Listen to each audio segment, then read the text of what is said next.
tá.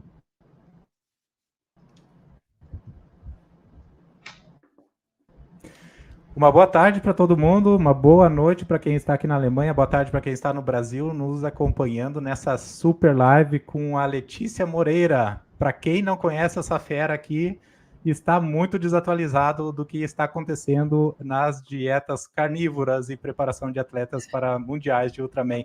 Letícia, muito obrigado pelo teu tempo, pela tua disponibilidade de conversar conosco hoje sobre essa dieta.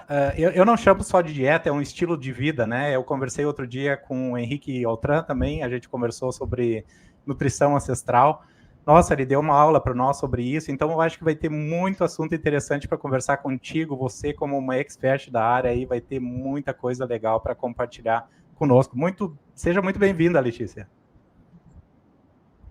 Poxa, Gabriel, estou muito feliz de estar aqui para dividir um pouco sobre dieta carnívora, uma dieta que vai totalmente na contramão aí do que a gente tem de diretriz nutricional, e tem que ter muita coragem, né, Gabriel? Tem que ter muita coragem, estava falando aqui em off, né, para vir aqui, dar a cara a tapa e ir contra, né, muitos sistemas aí, principalmente até mesmo a nutrição, né, o que a gente diz aí com relação aos conselhos. Então tem que ter muita coragem. Então, tá aqui falando com você e podendo dividir um pouco dos meus conhecimentos, que foi na cabeçada, Gabriel. Eu não tive curso, não tive, né, ninguém que me ensinasse a fazer, então tive que começar mesmo, ir procurando muita ciência na prática. Então é um prazer estar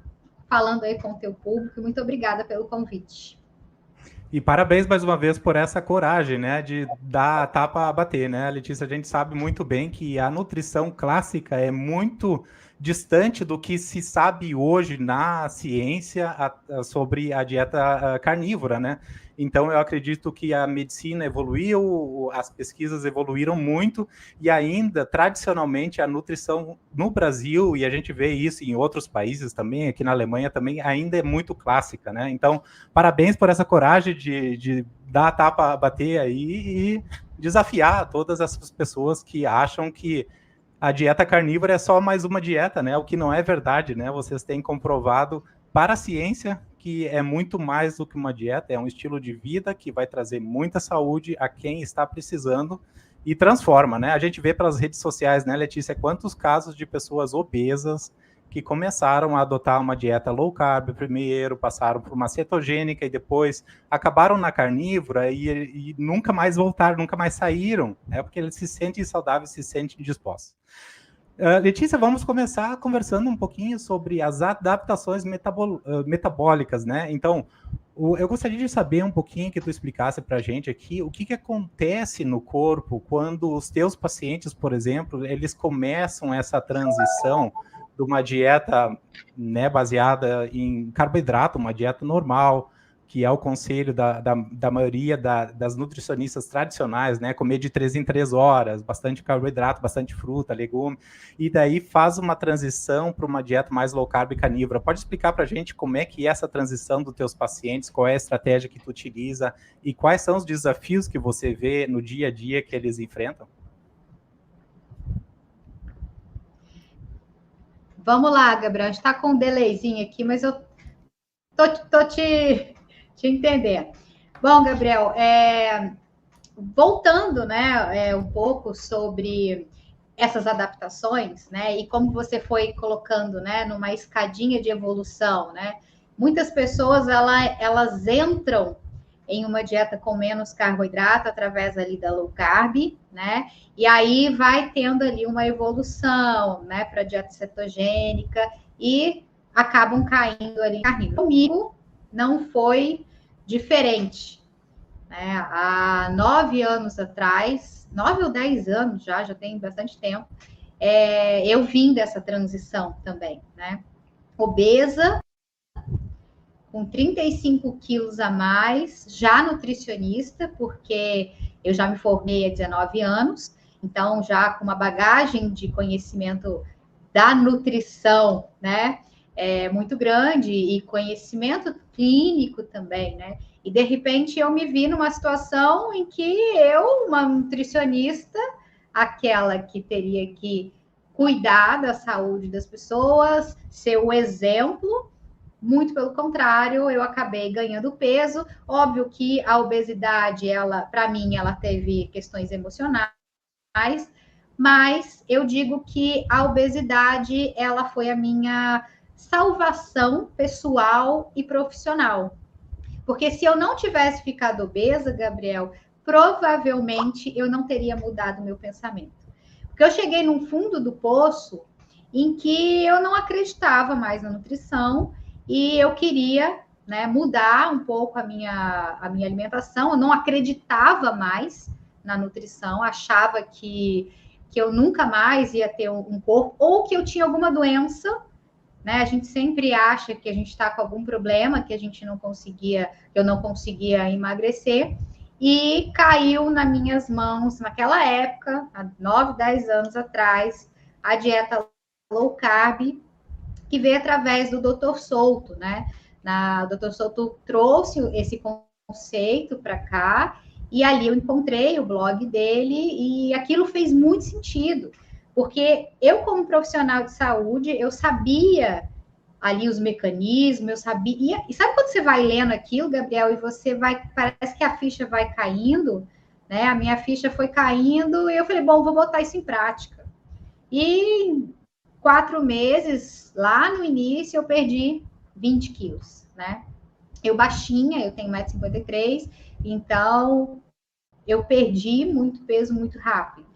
E aí eu voltei a atuar, ia estudando muito, e estudando sozinha, né? Porque a gente não tem hoje uma pós-graduação, a gente não tem, né, algum curso específico para isso, inclusive nem o nosso conselho, ele né, nos ensina sobre isso, né? Mas o que a gente tem de evidência está muito claro, né? E aí você começa a perceber que existem muito mais coisas de indústria alimentícia, indústria farmacêutica, que dificulta a entrada dessas informações, né? Mas, enfim, Gabriel, eu, então, para tentar me curar, eu comecei a estudar muito, e aí eu vim dessa transição da dieta low carb, rapidamente eu já entrei para a dieta cetogênica, porque é meio que né, a gente começa a ver muitos estudos ali, e logo eu comecei a atuar no esporte, porque a gente tem uma ideia, né, Gabriel, que a dieta com baixo carboidrato, ou digamos assim, zero carboidrato, que é a carnívora estrita, né? Não é zero, mas assim, a porcentagem é tão pequena, né? Que talvez a gente não possa colocar. E eu, assim, com as minhas, né, com a minha cabeça aqui, eu falo que eu não sei se eu sou TDAH, mas eu acho que eu sou, então eu ouço várias vozes, assim, na minha cabeça, e minha cabeça, ela né, conversa comigo o tempo inteiro. Isso me trouxe para trabalhar no esporte. Aí, voltando lá para a tua pergunta, para essas adaptações metabólicas, né? O que acontece de um corpo que vem de uma dieta com mais, uma dieta convencional, né? Com mais carboidrato, mais industrializado, o que acontece, né? Então, a gente passa a usar uma via diferente de energia, né? Que hoje, quem faz uma dieta convencional utiliza a via glicolítica, né? Que é a glicose, como via principal de energia. E o corpo, Gabriel, não sabe acessar a energia premium, a gasolina premium, que é a gordura. Por isso que a gente só vai engordando, né? A gente armazena uma forma, né? Que é a nossa sobrevivência. O Henrique né, deve ter falado aqui, assim, muito bem falado, né? Da ancestralidade. A gente armazenava gordura porque a gente não sabia quando ia ter uma alimentação, né? Numa escassez, a gente sobreviveria. Só que a gente evoluiu, entre aspas, muito lentamente. Isso ainda continua acontecendo. Então, o nosso corpo, ele não sabe fazer o acesso, digamos assim, pela nossa alimentação de hoje, pelo que é preconizado através ali, né, da Revolução Industrial, onde veio outros alimentos. Eu falo até que as questões das mulheres, né, da mulher em ascensão no mercado de trabalho, onde precisava de uma alimentação um pouco mais rápida, mais fácil, isso também, né, trouxe essa questão, né, do aumento de peso, enfim, de todas as outras doenças. Então, essas adaptações, Gabriel, ou seja, o teu corpo utilizar a gordura como via principal de energia, leva-se um tempo, né? E aí, muitas vezes, as pessoas, elas começam a sentir algumas sensações, né? Que é dor de cabeça, irritabilidade e tudo mais. Até que o corpo começa,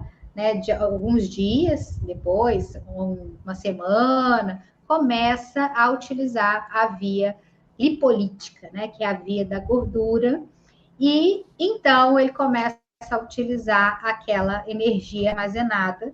E com isso, Gabriel, aquela história de comer de 3 em 3 horas, ela cai por terra. Porque se eu conseguir acessar a minha via de energia, que é uma energia que tenho ali em quantidades muito grandes, eu não preciso estar comendo o tempo inteiro. O próprio corpo, ele gera essa energia para a gente. Diferente da via da glicose. Porque a via glicolítica, a gente armazena por volta ali de 3.000 calorias ali no nosso músculo. Agora, as nossas células de gordura, dependendo da pessoa, tem mais de 100.000 calorias em forma, né, de energia para ser utilizada, e a pessoa não fica com essa fome o tempo inteiro. E óbvio também que existem as questões hormonais, né, diminuição ali de picos de glicose, de insulina, né? Quanto mais a insulina está alta, mais fome você tem. Então, você diminuindo a quantidade de carboidratos, você não vai ter essa fome desesperada. Aí vem também, Gabriel, a questão do jejum, né? O jejum, ele entra para a gente como algo muito natural, né? Os nossos ancestrais, eles jejuavam de forma muito natural. Não era uma coisa que hoje as pessoas, nossa, vai ficar 3 horas sem comer, você vai morrer, vai pegar uns pezinhos na academia, você vai desmaiar. Não tem isso. O nosso corpo, ele está adaptado a isso pela nossa sobrevivência. Então, toda essa questão metabólica que acontece no nosso corpo, na verdade, nos faz retornar ao que a gente nunca deveria ter saído, né? Então, do nosso processo de evolução, a gente nunca deveria ter saído. Aí o bebê, né? A gente fala do bebê que ele nasce cetogênico, né? Ou seja, sem essa necessidade de glicose, né? O leite materno, principalmente o primeiro leite, tem uma quantidade muito maior de gordura, né? Então, ou seja, a gente tem que ter um olhar para essa nossa evolução e se a gente for buscar mais próximo possível, é exatamente pelo bebê, né? Pelo leite materno, que a quantidade de carboidrato, né? A lactose é muito baixa. Então, essas adaptações, Gabriel, é o que eu falo, é só um tempo, é só a pessoa ter a paciência de esperar pelo tempo para ter esse retorno, porque rapidamente ela vai conseguir. E aí, né, vai passar da dieta low carb cetogênica para carnívora, é um pulo. Perfeito, perfeito. Muito obrigado, Letícia, por compartilhar todas essas informações conosco aí. Eu não tenho muita experiência na carnívora, para ser sincero contigo, eu fiz algumas vezes, por algumas semanas, mais experiência com jejum, mas o que eu pude observar é justamente o que tu falaste com relação ao estado de cetose. Eu faço jejum de 7 dias, de 10 dias, às vezes eu falo para os meus amigos, a partir do 3º dia, 4º dia, quando os níveis de cetonas do sangue estão relativamente altos, você não sente mais fome, você só precisa se hidratar bem, repor os eletrólitos lá para ter certeza que os sais minerais ainda estão presentes no corpo, mas você não sente, é uma mágica, e é difícil das pessoas acreditarem. Eu sou um engenheiro, eu gosto de experimentar. Eu disse, experimente uma vez, pessoal. Pegue uma assistência médica do nutricionista, do médico, que também tem experiência com esse estilo de vida mais low carb, cetogênica, carnívora, e também que tem um pouco de experiência com jejum, e eles vão passar todas as orientações necessárias, né, Letícia, para a pessoa poder experimentar. E eu acho que isso daí é o gatilho da pessoa começar a quebrar certos preconceitos que a gente foi educado de uma maneira um pouco diferente do que se sabe hoje, né, Letícia? Eu corri uma meia maratona depois de 3 dias em jejum e foi a minha meia maratona mais rápida, né? Então eu fiquei super curioso para saber o que estava acontecendo no corpo. E aí eu comecei a ler um pouquinho, que nem tu mencionaste aí, a parte de adaptação, né? Estar cetoadaptável, né? Significa que o corpo é capaz, né, de gerar energia através da queima de gordura e não depende muito da glicose. Então, falando de uma maratona, aquela famosa quebra dos 30 quilômetros, né, onde os atletas precisam lá repor o gelzinho de glicose, porque senão eles não vão conseguir acabar a prova. Isso não existe, né, Letícia, para quem está numa dieta mais low carb carnívora. Você podia comentar alguma experiência aí sobre isso?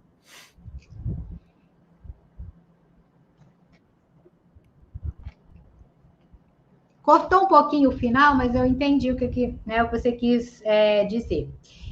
Gabriel, é muito engraçado às vezes, né, que eu vejo assim, outdoor falando pós-graduação em nutrição esportiva ou pós-graduação em dieta vegana e tudo mais, né? Aí eu penso assim comigo, cara, isso é tão antinatural que a gente precisa aprender a manejar uma coisa que é totalmente natural, né? Então, eu sempre vejo, né, esses atletas, ou então colegas mesmo de profissão que pensam, né, diferente, que ainda está preso ali naquela nutrição tradicional, né, de estar tá comendo o tempo inteiro.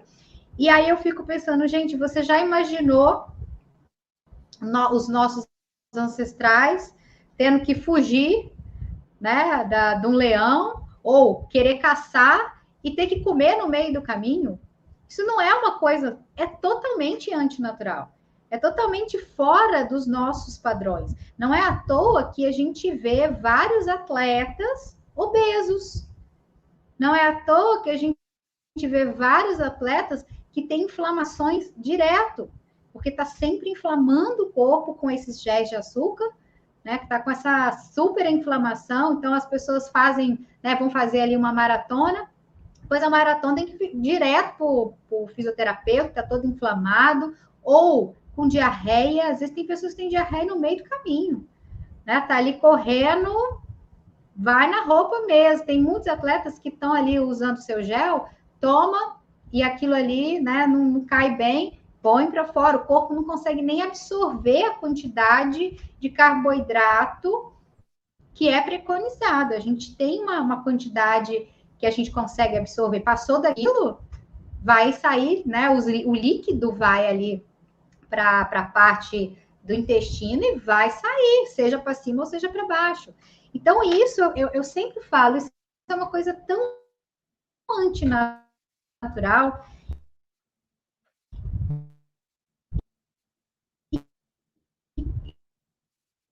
E sabe o que eu fico pensando, Gabriel? Como que pode. Opa, voltou? Voltou. Tá, deu uma cortadinha, mas voltou agora. Voltou? Ah, é que aqui deu uma cortadinha, né? E aí eu fico pensando ainda, Gabriel, como que pode ainda se ter esse tipo de ensinamento, né, para a população, né? Tem aqueles atletas que eles têm que acabar se aposentando, né, porque não conseguem, tá todo cheio de dores. Então, eu acredito muito, Gabriel, que esse retorno a uma alimentação que é a alimentação humana, que é a base de carnes, né? A gente tem ali, voltar na ancestralidade, um pouco, né, de alguns vegetais, algumas coisas que eram da época e que eram muito diferentes, né, dos alimentos que a gente tem hoje, porque eram alimentos com, né, mais fibrosos, alimentos que não eram tão doces como os que a gente tem hoje, tá? Então, assim, a evolução nossa nos mostra isso. A gente não precisa pensar tanto, a gente só precisa cair em si e olhar a natureza também, né, Gabriel? Quando a gente olha os animais, a gente consegue ter esse entendimento, porque os animais, eles se alimentam e depois eles não comem mais nada até a hora da próxima caça, né? Que às vezes, dependendo do que ele come ali, passa dias, né? Então, a gente é a mesma coisa, nós somos animais. Então, a gente tem que ter esse entendimento. E no esporte, cada vez mais, eu me assusto, Gabriel, cada vez mais. É muita suplementação, cada vez mais os atletas, e atletas, às vezes, que não são atletas profissionais, utilizando de meios que talvez nem sejam para eles, né? Sendo que a gente tem aí as carnes com uma qualidade nutricional muito grande, né? Que temos ali todos os nutrientes essenciais, cada parte da carne, né? Cada tipo de carne tem uma qualidade. Óbvio que a carne vermelha é a minha queridinha, né? Que tem ali todos esses benefícios. Então, Gabriel, a gente tem que ter esse olhar. Eu imagino que seja isso que você perguntou, porque ficou um pouco cortadinho no final da tua pergunta, mas eu, né, tenho esse entendimento. Perfeito, Letícia, obrigadão. E foi exatamente isso que eu gostaria de saber. Quando a gente fez a experiência do jejum, alguns dias atrás, que você participou e nos deu uma ajuda também a divulgar, né, aquela campanha Jejuando e Ajudando, né, para ajudar as famílias lá do Rio Grande do Sul, foi justamente uma pergunta, né, de um participante: como é que eu sei que eu estou ceto adaptado, né? Porque então esse participante, ele já era corredor, ele fez uma corrida de 80 quilômetros em jejum, conseguiu concluir, chegou muito bem e ainda jogou capoeira no final, né? É sensacional a história dele, ele compartilhou conosco. Quer dizer, uma pessoa muito já experiente com jejuns prolongados e também experiente em estar em estado de cetose, né, Letícia? Porque ninguém conseguiria fazer mesmo 10 quilômetros correndo em jejum aí de 80 horas sem o corpo perceber. Então, significa que a pessoa já estava muito bem preparada, já estava ceto adaptada, que a gente fala, né, para fazer esse tipo de atividade. E falando nisso, né, não tem como deixar de comentar do nosso atleta Alessandro Medeiros, e por detrás desse grande atleta existe uma grande nutricionista, né, Letícia? Como você bem sabe, a gente estava conversando antes, é uma preparação muito grande, são estratégias diferentes que se pode usar antes da prova, durante a prova e após a prova também, né? Quer dizer, a competição não são só esses 3 dias, né, de Ultraman. Existe muitos dias que antecedem o evento e existe muitos dias que sucedem o evento, então uma preparação bem interessante. A minha pergunta para ti, Letícia, é: o Alessandro, que já está numa dieta carnívora há muitos anos, né, fez essa transição contigo e tem mostrado resultados surpreendentes para todo mundo, né? Todo mundo é muito intrigado como que vocês, como equipe, conseguem alcançar esses resultados utilizando uma dieta carnívora.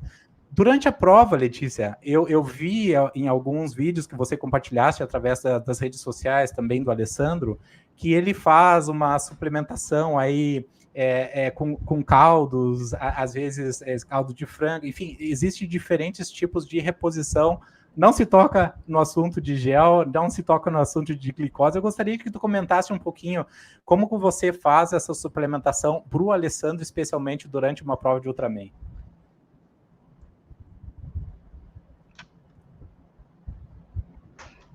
Bom, Gabriel, é assim, como eu te disse, né? Tudo que a gente está fazendo foi tudo que a gente foi entre erros e acertos, sabe? Porque nós somos pioneiros na dieta carnívora no esporte no mundo todo, né? Principalmente o esporte de endurance, né? De longas durações. Então, o que acontece, Gabriel, se a gente for pensar nesse processo dessa transição, né? Ou seja, do corpo adaptar, né? De usar as cetonas como fonte de energia e tal.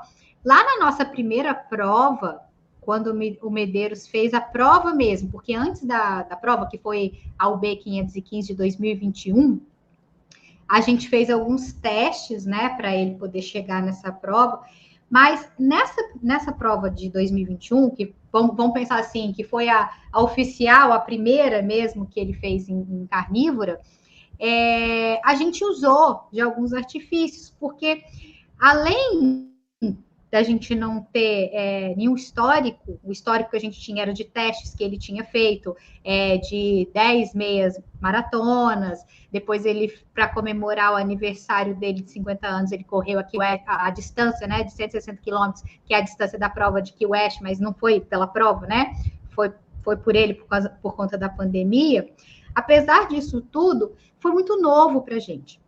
Então, ali naquele primeiro momento, a minha preocupação não era nem sobre uma questão de performance, era para ver se ele conseguiria fazer a prova, como que ele ia lidar numa prova tão dura, né, de 3 dias, 515 quilômetros entre natação, bike e corrida.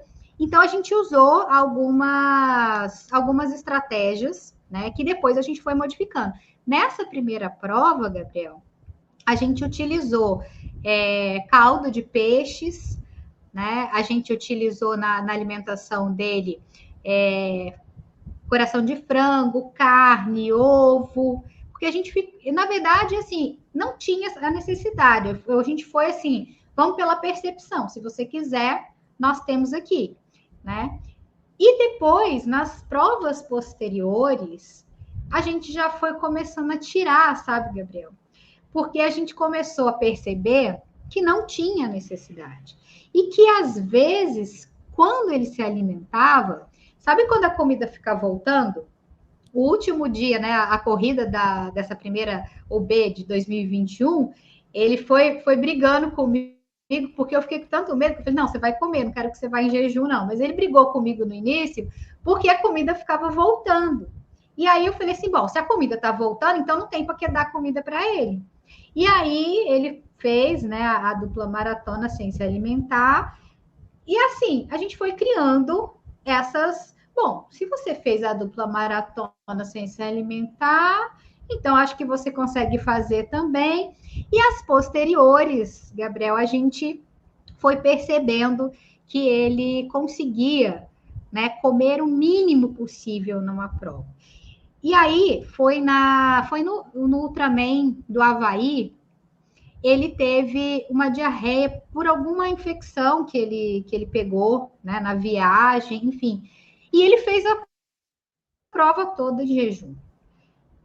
E aí eu falei, bom, né, a gente optou por fazer em jejum, porque eu falei, bom, se tá tendo diarreia, não tem para que botar nada para dentro, porque se botar para dentro vai sair. Aí foi que a gente foi caindo na nossa ficha, sabe, Gabriel?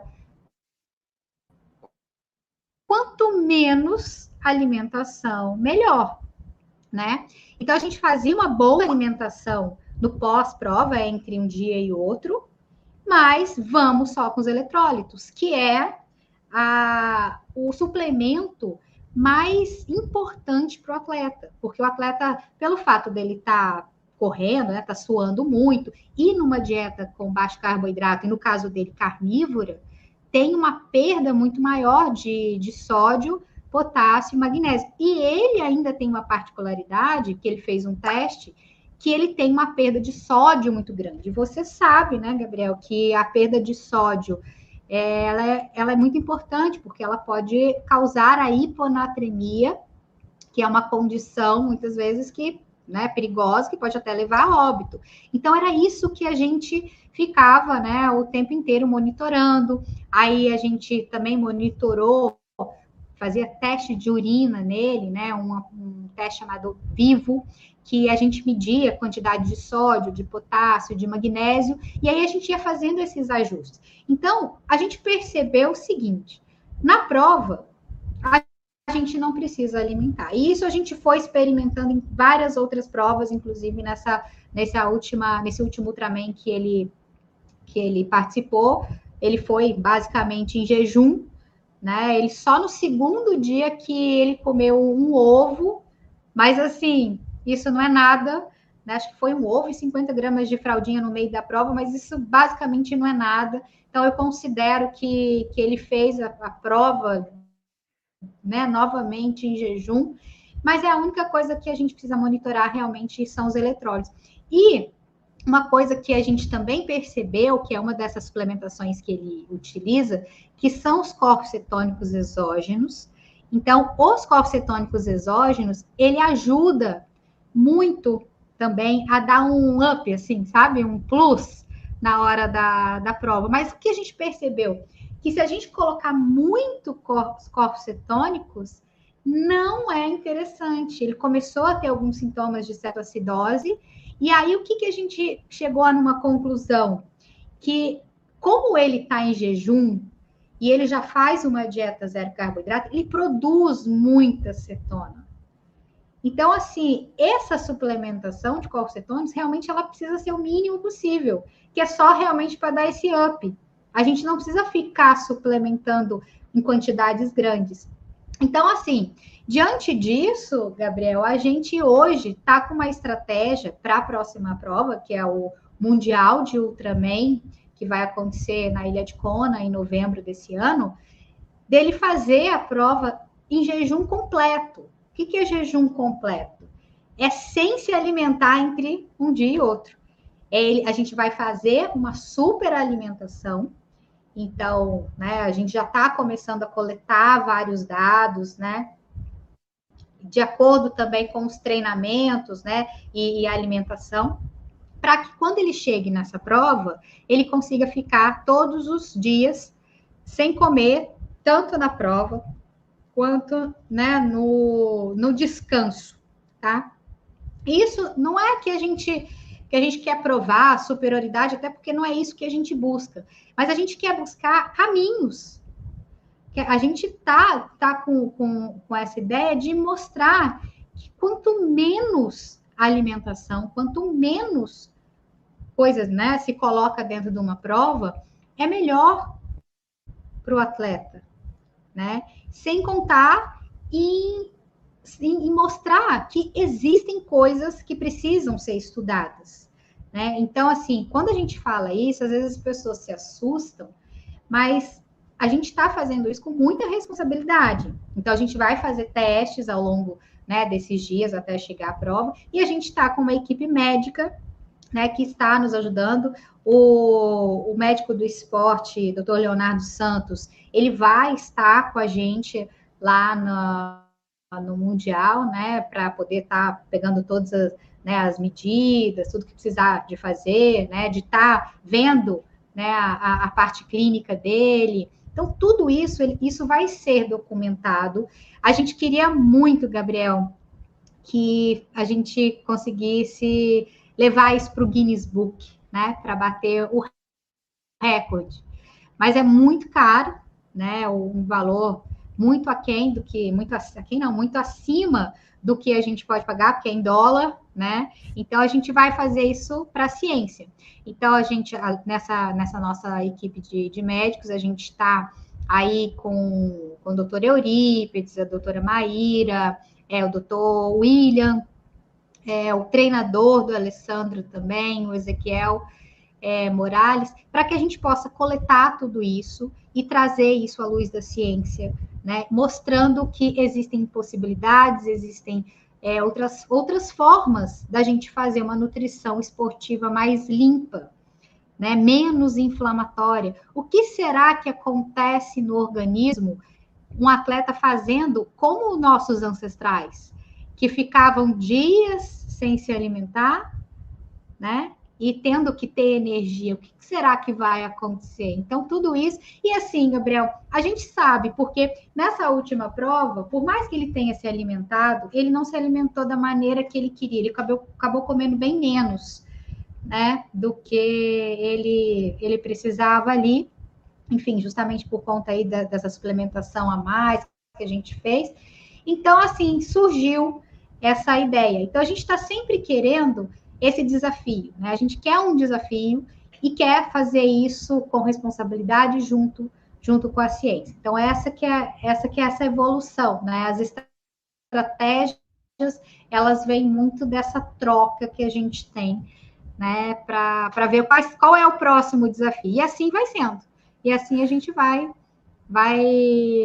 ganhando aí esse mundo, vai ganhando essa notoriedade vai trazendo um legado. Esse vai ser o legado que a gente vai deixar para muitos profissionais de saúde, educadores físicos, nutricionistas, médicos. Então, a ideia é essa, é trazer, né, a dúvida e, enfim, documentar tudo isso. Parabéns, Letícia, parabéns demais, e pelo nome que tu mencionaste aí da equipe médica, você como nutricionista, do Ezequiel como treinador, nossa, vocês pegaram realmente os melhores das áreas que eles atuam, então, com certeza, que nem tu falaste, vocês estão experimentando com responsabilidade. Por que experimentando? Porque é uma coisa que ninguém fez ainda, vocês têm que adotar estratégias diferentes, observar, monitorar. Isso que eu acho interessante em todos os eventos que vocês participam como equipe, né, Letícia? Vocês monitoram os corpos cetônicos durante o evento, o Alessandro está utilizando o monitor contínuo de corpos cetônicos, vocês medem a glicose dele, vocês fazem teste de urina durante o evento e vocês vão adaptando a estratégia de acordo com os valores observados. Então, isso para mim é ciência, isso é pesquisa, e o que vocês têm observado, com certeza está adicionando muito para os próximos atletas que virão após o Alessandro, porque é uma coisa nova, uma coisa que ninguém fez antes, né, Letícia? Então, tudo que vocês estão trazendo hoje e contribuindo para a ciência, com certeza vai ser de ótimo benefício. Eu já estou me beneficiando com isso, para ser sincero. Quando eu correr uma prova de Ultraman, Letícia, eu não vou suplementar com cetonas exógenas aí, porque eu sei que suplementar demais não faz bem. Brincadeiras à parte, pessoal. Quem não conhece uma prova de Ultraman... Exatamente. Desculpa, Letícia, eu só estava complementando. Para quem não conhece uma prova de Ultraman, são 10 quilômetros dos primeiros dias de natação em mar aberto, 145 quilômetros de bike, isso no primeiro dia ainda, com 2.436 metros de altitude. Um dia, 2.400 metros de elevação na bike. Agora, o Alessandro dorme, repousa, tem essa suplementação aí que você explicaste, né, Letícia? No caso do próximo evento vai ser totalmente de jejum, então ele não vai repor nada durante a troca do dia 1 para o dia 2. No segundo dia... provavelmente os eletrólitos. Sim, os eletrólitos, mas nada realmente calórico, né? Então, aí já está a quebra de paradigma, né? Sensacional. Não. Aí no segundo dia, 276 quilômetros de bike, com 2.400 metros de altimetria. E para completar esse eventozinho, o Alessandro vai correr 2 maratonas no terceiro dia, depois desses 2 dias todos carregados, né, de muita atividade. Então, parabéns de novo, Letícia, o que vocês estão fazendo é impressionante, Agora, a Letícia, trazendo um pouco essa experiência fora de série que você tem com atletas, trazendo um pouco para a vida mais de pessoas, de seres humanos. Eu gosto de fazer a brincadeira de que o Alessandro não é uma pessoa, um ser humano. Gente normal. Gente normal. Trazendo um pouco para a prática trazendo um pouco para a prática que você tem com pacientes, Letícia, mesmo você mencionaste que foi uma experiência que você teve pessoal. Eu acredito que isso seja um ponto muito interessante no teu currículo como nutricionistas, porque eu acho que nem todas as nutricionistas passaram pelo problema de obesidade. E às vezes, eu acredito, eu fui obeso também muitos anos da minha vida, eu cheguei a quase 200 quilos, eu acredito que tem certas coisas que a gente é capaz de compreender, porque a gente passou por isso, né, Letícia? A gente passou por essa doença da obesidade, a gente sabe dos desafios, a gente sabe que um dia vai ser ruim, a gente vai querer jogar a toalha e vai ser muito difícil retornar. Poderia comentar comigo ou com todo mundo que está na live aqui? Eu acho que vai ser muito legal aprender quais são os principais desafios que tu vê com os pacientes que adotam essa dieta e como é que você faz para manter eles persistentes, né? Porque vai existir dias ruins, vai existir dias bons, mas como é que você consegue manter essa bola para frente aí?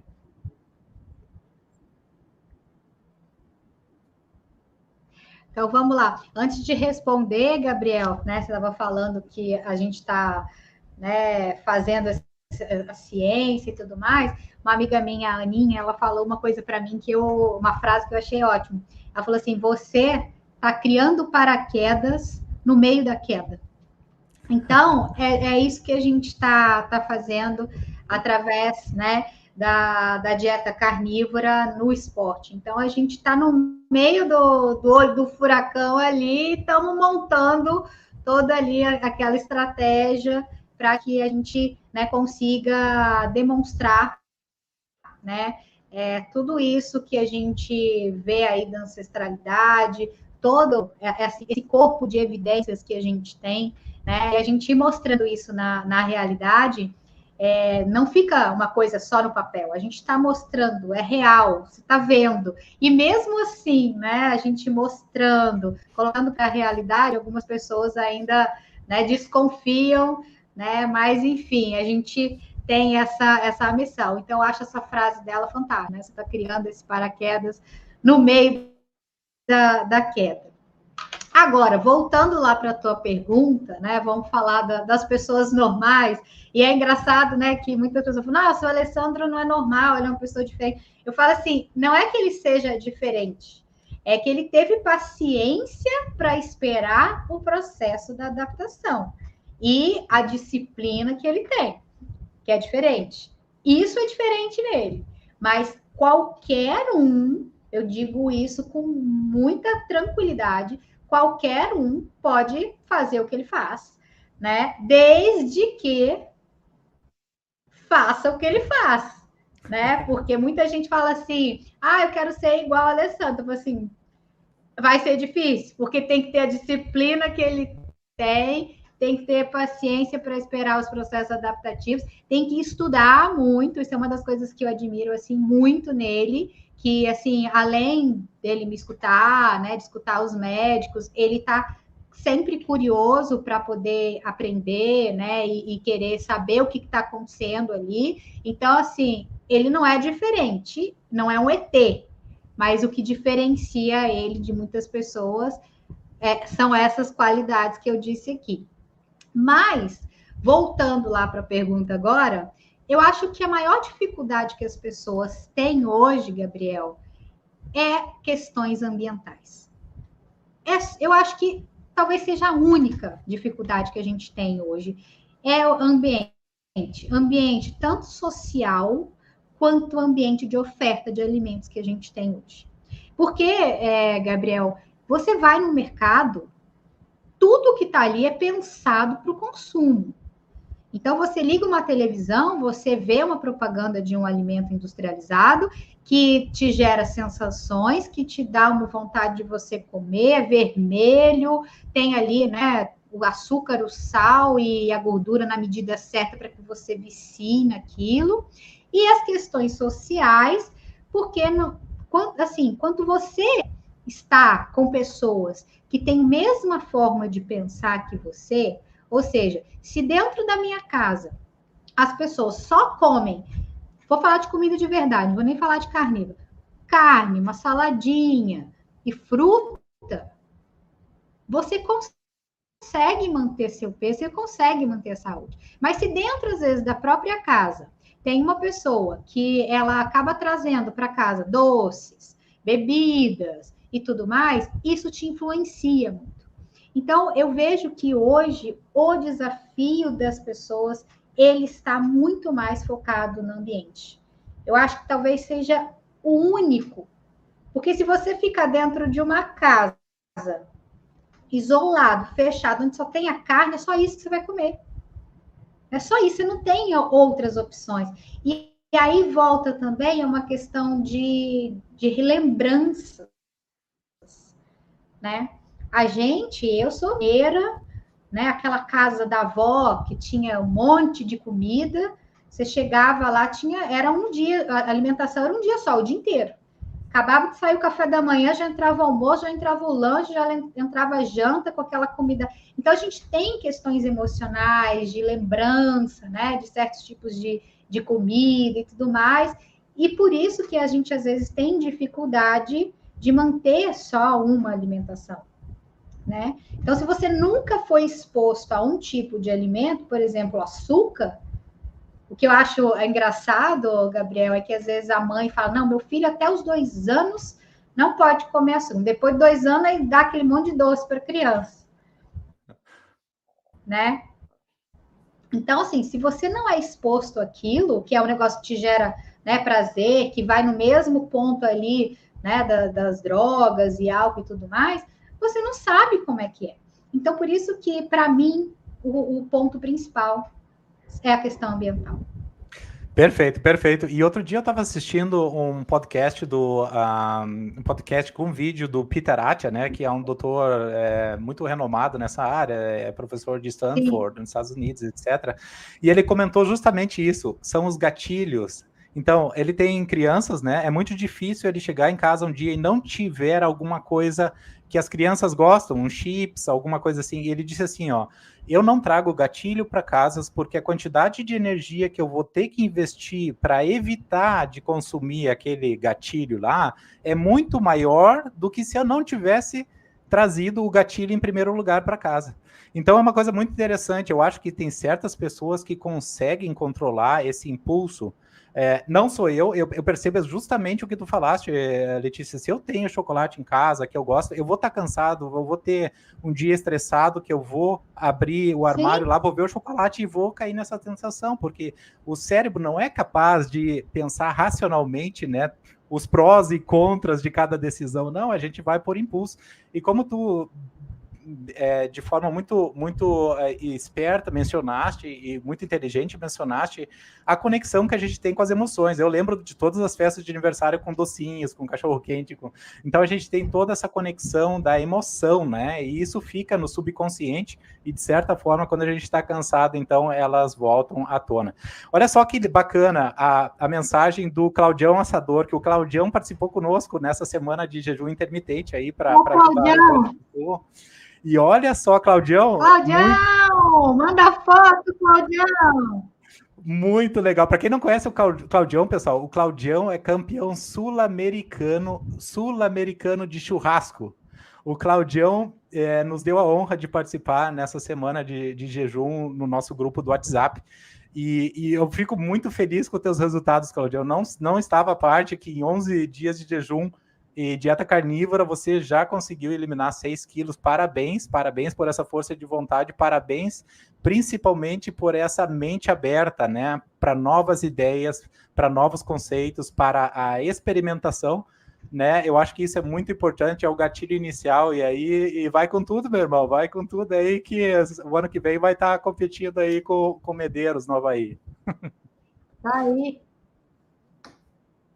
Muito legal, muito legal. Não, o Claudião é legal porque eu falo com ele, né? Falei, Claudião, eu fui num evento dele que eu palestrei, que ele me convidou, e eu falei, isso aqui não é um evento de churrasco, isso aqui é um evento de saúde, né? Então, hoje, uma das coisas que eu percebo, né, que a gente percebe aí na pecuária, e que as pessoas, às vezes, têm receio de consumir carne, é que, muitas vezes, o churrasqueiro ou as pessoas que estão envolvidas com a carne, elas estão acima do peso, né? E muito assim, porque come carne, mas também come outras coisas, né? Às vezes toma cervejinha, às vezes come pãozinho, aquela coisa de churrasco que não é só a carne.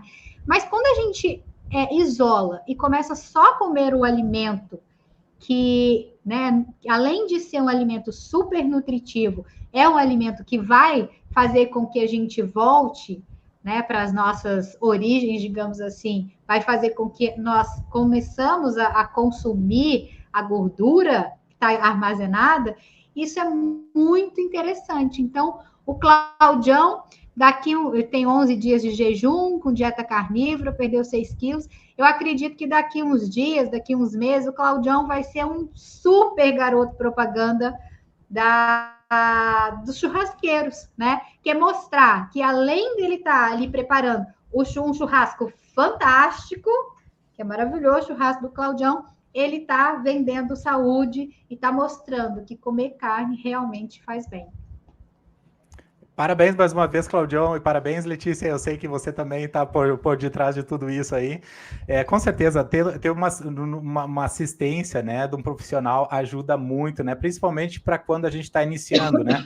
A gente conversa sobre termos, de repente você não entrou em cetose ainda, e a pessoa pergunta, mas o que é cetose? Quer dizer, realmente a pessoa ainda não está por dentro do que está acontecendo no corpo, e é muito interessante ter um acompanhamento, né, principalmente no início. Depois a gente vai, a título de curiosidade, a gente vai lendo e a gente vai aprendendo um pouquinho mais, mas parabéns.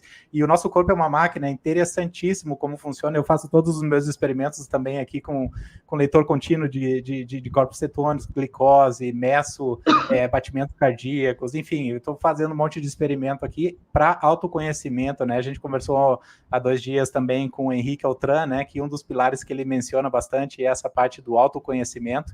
Então, antes da gente ensinar qualquer coisa para alguém, a gente tem que ser capaz de se autoconhecer no sentido de estar disposto a aprender sempre com as novas informações que vão chegando, se experimentar, e depois a gente vendo resultados positivos, a gente vai estar muito feliz em propagar essa mensagem com outras pessoas também. Olha, chegou mais uma mensagem aqui da Débora Andrade. Estou há 4 dias completos em jejum, caminhando para completar o 5º dia, e estou em dieta carnívora há 2 meses. Parabéns, Débora. Nossa, você tem estatísticas, Débora, Letícia, de quantas pessoas conseguem ficar 5 dias em jejum? Eu acredito que seja uma pequena parte da população, né? Não tem estatística. Não tem estatística, não. Mas, Gabriel, assim, eu já fiz muitos jejuns mais prolongados. Hoje eu não faço, assim, eu não vejo necessidade pelos meus objetivos. Mas eu acho que é muito mais fácil você ficar de jejum por muito tempo do que os primeiros dias. Porque é aquilo que você disse, né? A cetose, você começa a liberar ali os corpos cetônicos e tudo mais. Eu acho muito mais fácil, né, ir ficando. Acaba que a gente depois quer comer mais, porque aí volta para a questão do ambiente, né? Aí você alguém está fazendo uma comida, vem aquele cheiro, aí se putz, parece que eu tô com fome. Ou então você escuta alguém comendo e faz creque. Mas assim, se você fica isolado, você fica sozinho num lugar que você não tem cheiro de comida, que você não tem que, cara, você consegue fazer, né? Eu tenho conhecidos que faz 10 dias, 30 dias. Eu acho interessante? Depende do objetivo, depende do que a pessoa está buscando, né? Eu acredito, né, que antes de fazer um jejum prolongado, é importante fazer uma superalimentação, né? Comer bem, e na hora que for sair também do jejum, né, também ter uma boa alimentação, mas assim, de uma forma geral, é muito mais fácil. Eu tenho certeza que a Débora, se ela não tiver os estímulos sensoriais e ambientais, ela vai conseguir ficar um bom tempo. Só a Débora, acho que tem o Martim ali que falou que também está completando ali 5 dias, faça a hidratação. A hidratação é um ponto bem importante. Existe aí os jejuns também seco, eu não gosto muito de trabalhar com jejum seco, mas hidratar é um ponto principal, né? A hidratação não é só água, é água e eletrólitos, né? É sódio, potássio, magnésio, para manter ali mais tranquilo. Eu acho fantástico quem faz bastante tempo.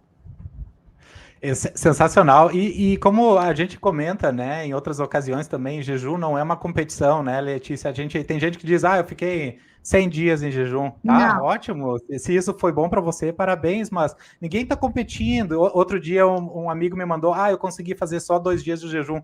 Eu disse, nossa, comemora, porque não é só 2 dias, você está se desafiando, você está aprendendo durante essa experiência, você está se educando, então a gente tem que celebrar a cada passo, a cada vitória, e não é uma competição, ninguém está competindo quem vai ficar mais tempo. Outro dia conversei com a Juliana Luciano, né, que é nutricionista também, ela ficou 40 dias em jejum, a gente conversou sobre a experiência que ela teve, né, durante esse período todo aí, e realmente o ponto foi esse, né, a partir do 3º dia, quando os níveis de glicose já caem no sangue e o fígado começa a produzir cetonas, a fome passa. Então, fazer um jejum de 7 dias, de 10 dias, é basicamente a mesma dificuldade, né? Sendo que você não tem os estímulos, como você falou, né, Letícia?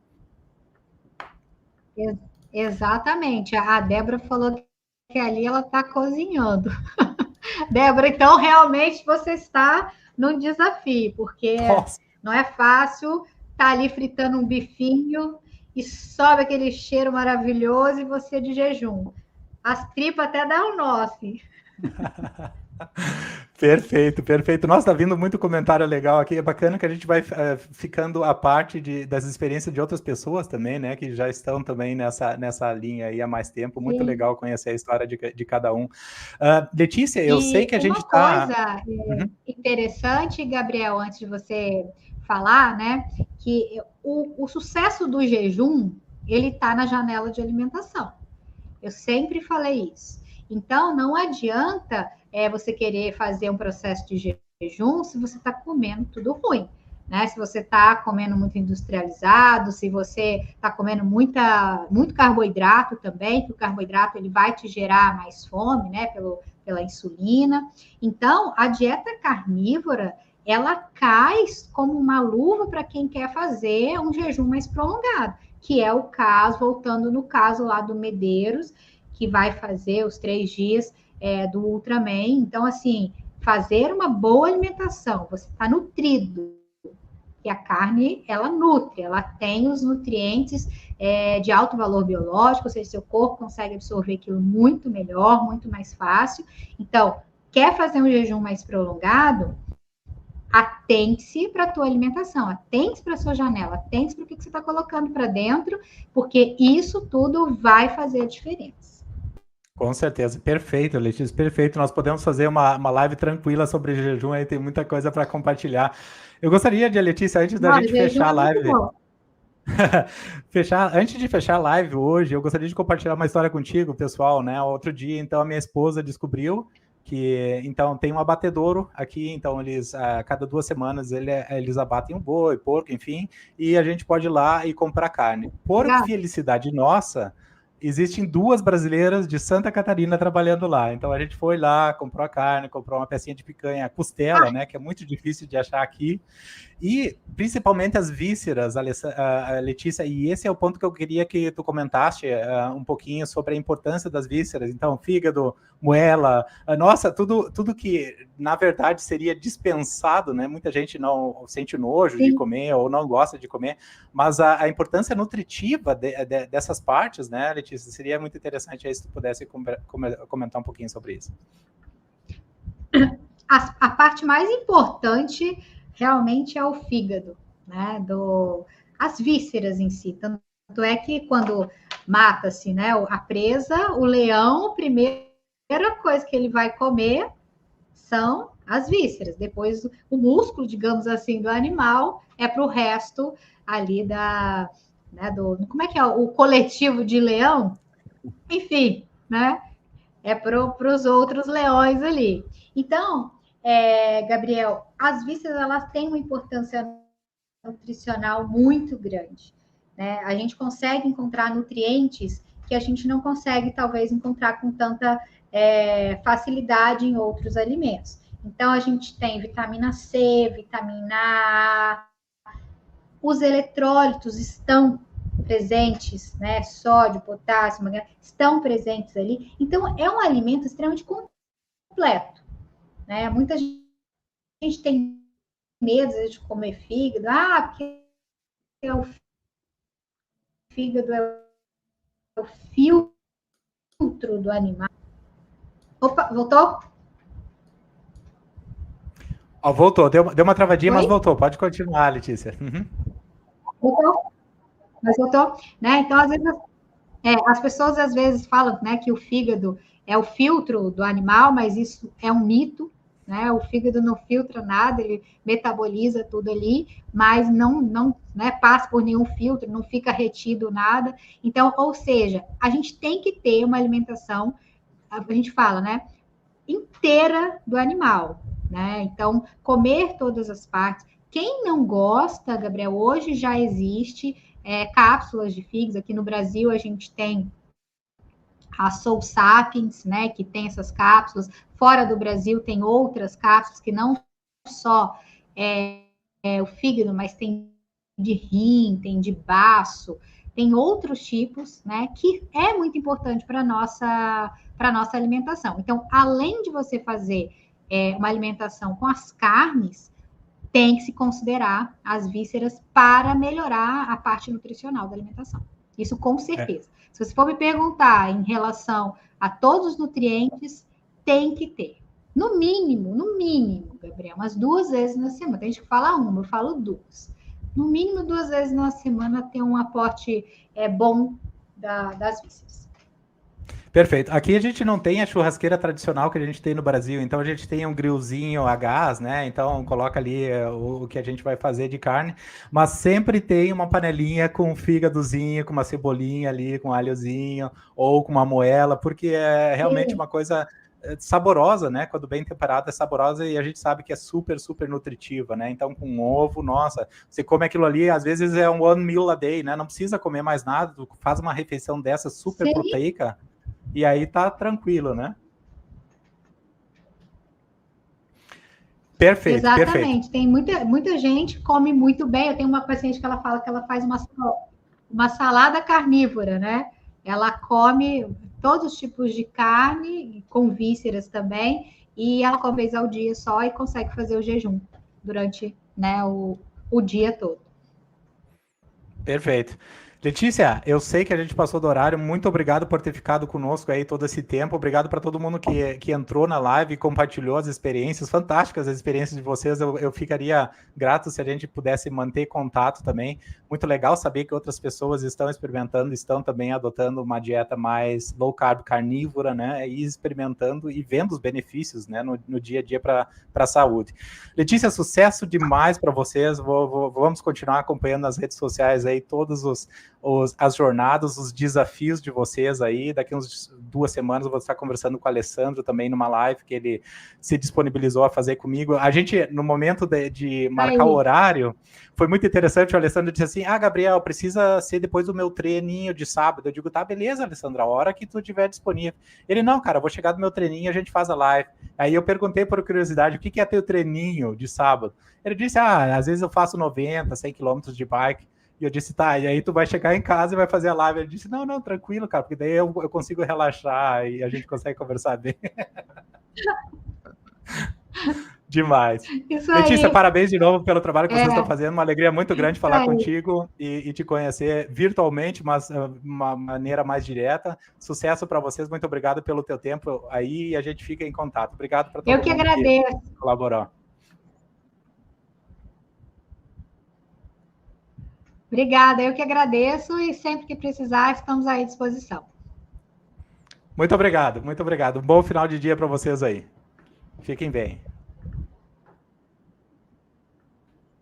Tchau, tchau. Um abraço. Tchau, tchau.